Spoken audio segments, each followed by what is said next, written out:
Tu t'es déjà demandé quel était le corps idéal pour le MMA. Les corps de combattants au sein d'une même catégorie de poids peuvent être très différents. Quel corps offre le plus d'avantages et le moins d'inconvénients dans la cage? On va analyser les différentes morphologies des combattants et voir comment elles influencent leur performance.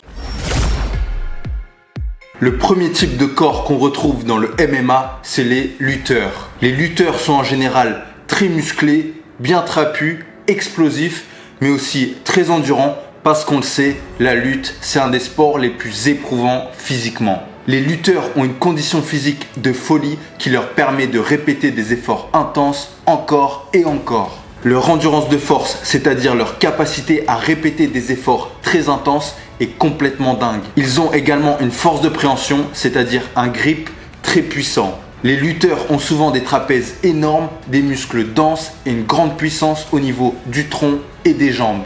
Cette morphologie leur permet d'exceller dans les phases de grappling et de clinch où la force et la résistance sont des qualités très importantes. Les lutteurs ont souvent un centre de gravité très bas, ce qui leur offre une stabilité exceptionnelle et ce qui les rend très difficiles à projeter au sol. En plus de ça, leur endurance cardiovasculaire et musculaire leur permet de maintenir une pression constante, de se sortir de situations défavorables et de récupérer rapidement entre des échanges intenses. En gros, les lutteurs possèdent un physique parfaitement adapté pour imposer leur style et dominer leur adversaire dans la cage pendant tout le combat. Yoel Romero est un parfait exemple. 1m78 et plus de 90 kg de muscles. Même s'il a commencé le MMA très tard, l'ancien champion du monde de lutte a su parfaitement faire sa transition vers le MMA en combinant une musculature impressionnante avec une vraie agilité et une explosivité hors du commun. Romero est un athlète hors norme avec une génétique extraordinaire. Il a une grande détente verticale, beaucoup de force, de la souplesse, etc. Il faisait flipper tout l'UFC. Sa puissance physique et sa technique de lutte impeccable lui permettent encore de dominer ses adversaires à son âge. Islam Makhachev est un autre exemple de ce type de combattant. Depuis son plus jeune âge, le Daguestanais est programmé pour dominer ses adversaires au sol avec des entraînements de lutte et de sambo tous les jours. En plus de leur corps très athlétique, les lutteurs ont l'avantage d'avoir un mental d'acier. L'entraînement des lutteurs est tellement compliqué que ça leur forge leur mental et leur détermination. Défendre le takedown d'un lutteur qui vient dans la cage pour te dominer est une tâche très compliquée, voire impossible. C'est comme à l'époque de Khabib, même si les adversaires savaient que Khabib voulait les amener au sol, ils n'arrivaient jamais à rester debout. Khabib arrivait à jouer avec ses adversaires en les contrôlant de manière très impressionnante. Quand il avait ses mains posées sur son adversaire, c'était le début de la fin. Il en faisait ce qu'il voulait. Et quand les adversaires ont trop peur du takedown des lutteurs, souvent ils se font toucher en striking. On le voyait souvent avec Kamaru Usman par exemple, qui a mis KO beaucoup d'adversaires. Les combattants axés sur le striking se distinguent par une agilité et une vitesse exceptionnelles. Leur physique est souvent plus élancé, longiligne et très athlétique. Ils sont musclés mais beaucoup moins que les lutteurs. Par contre, leur body fat est très bas. Les strikers se distinguent avec une technique et des réflexes de très haut niveau. Ils ont une excellente coordination œil-main, ce qui leur permet de frapper avec précision et d'éviter les attaques adverses assez facilement. Le maître dans ce domaine, c'était Anderson Silva. Le Brésilien combinait une flexibilité impressionnante avec une technique de pied-point impeccable. Sa capacité à esquiver les coups et à contre-attaquer avec une précision chirurgicale en a fait l'un des plus grands strikers de l'histoire du MMA. Les strikers ont souvent une grande allonge, ce qui leur permet de toucher, mais aussi de maintenir leur adversaire à distance pour contrôler le rythme du combat. Leur endurance est également un atout.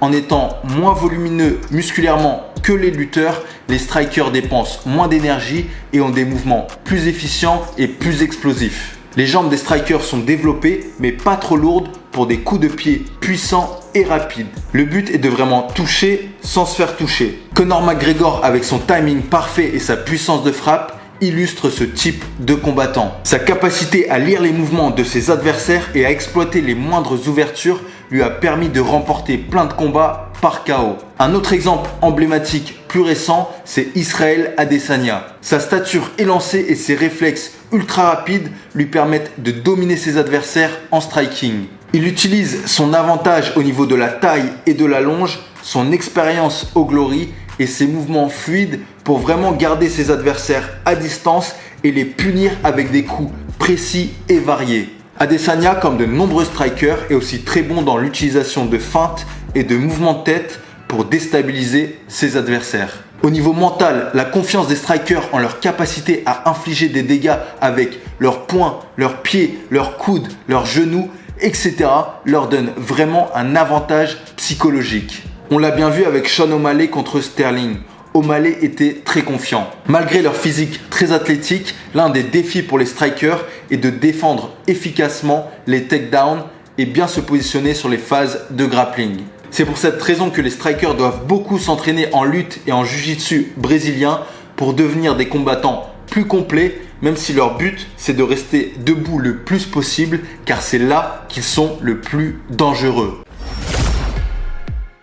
Le troisième type de corps, c'est les athlètes hybrides. Ces combattants sont capables de combiner efficacement la lutte et le striking. Ça leur permet d'être polyvalents et de s'adapter à toutes les situations dans la cage. Leur physique est un équilibre parfait entre force, agilité et endurance. Les athlètes hybrides possèdent souvent une musculature développée et fonctionnelle qui leur offre la puissance nécessaire pour les takedowns et pour être efficaces en grappling. Et dans le même temps, ils ont la vitesse et la précision nécessaires pour exceller en striking. Robert Whittaker est un excellent exemple d'athlète hybride. Sa capacité à alterner entre des frappes rapides et précises et des techniques de lutte solides lui permet de tout le temps mettre ses adversaires en galère. Son physique athlétique et explosif lui permet de rester compétitif à la fois debout et au sol en utilisant des mouvements rapides pour esquiver les coups et des prises puissantes pour contrôler ses adversaires en grappling. Volkanovski est également un exemple parfait pour cette catégorie. Volkanovski compense sa petite taille par une densité musculaire